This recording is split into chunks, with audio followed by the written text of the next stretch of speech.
Bonsoir à tous et merci de nous suivre pour ce flash d'information. Le vice-président de la République, Thiemokom Elliott Kone, a quitté Abidjan aujourd'hui pour Abu Dhabi, aux Émirats Arabes Unis. Le vice-président de la République prendra part à la 17e édition de la World Policy Conference, prévue du 13 au 15 décembre. Notons que la World Policy Conference offre un espace de réflexion et de dialogue autour des grands enjeux de gouvernance mondiale, tout en permettant à ses participants de développer des liens durables.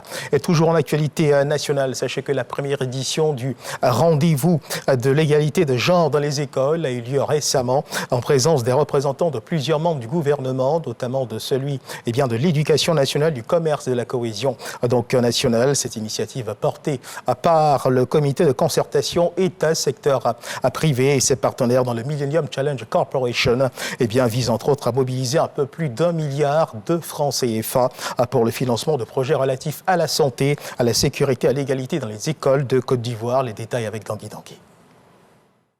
Sécurité, santé, équité et égalité de genre dans les écoles. Les organisations de la société civile et le comité de concertation État-secteur privé veulent mobiliser un peu plus d'1 milliard de francs CFA en vue de financer des projets à fort impact social.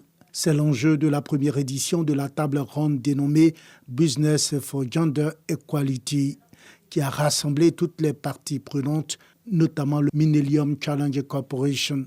Business for Gender illustre cette vision de durabilité.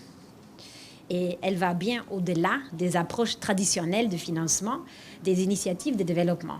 Elle se base sur un cadre commun de collaboration et d'intérêt entre des entreprises engagées et des organisations de société civile volontaires, mobilisées ensemble comme moteur de continuité et de changement.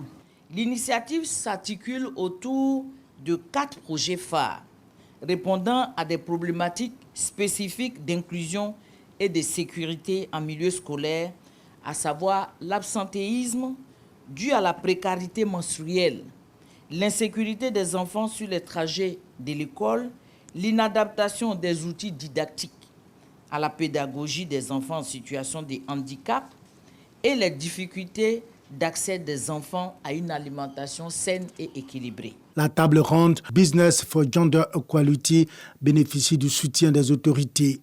En témoigne la présence de représentants de bon nombre de membres du gouvernement, notamment du ministre de l'Éducation nationale. Avec la table ronde Business for Gender Equality, le comité de concertation État-secteur privé et ses partenaires veulent encourager les entreprises à renforcer leur impact social et à faire de leur responsabilité sociétale un levier pour aller vers un peu plus d'équité et d'égalité de genre dans les écoles.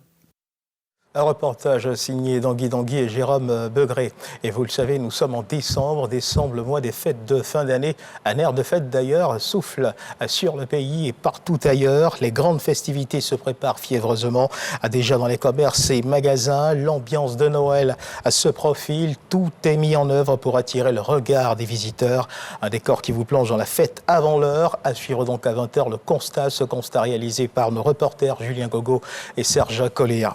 Et juste avant d'avoir la tête dans la fête, regardons au Maroc, du côté du Maroc, où le Forum Seafood for Africa a réuni récemment au Maroc les acteurs de la pêche et de l'aquaculture d'Afrique. Ces assises à l'actif de la FENIP, la Fédération des industries de la pêche du Maroc, viennent renforcer les bases d'une mutualisation des actions et des efforts dans la valorisation et la transformation des ressources halieutiques au niveau africain. Les échos de ce rendez-vous important pour la sécurité alimentaire en Afrique vous seront proposés par Victorine Yaoyobo. On en parle dans nos prochaines éditions, certainement à 20h. Et puis, dans l'actualité internationale, sachez qu'au Soudan, les armes continuent de crépiter. Au moins 176 personnes ont été tuées lundi et mardi lors de bombardements imputés au combat qui oppose l'armée régulière conduite par le général Abdel Fattah al-Burhan et les FSR de son ancien allié, le général Mohamed Hamdan Daglo. À plusieurs attaques menées par les forces paramilitaires sur une proche banlieue de la capitale soudanaise ont tué au moins 65 personnes et fait des centaines de blessés. selon une déclaration du gouverneur de l'État de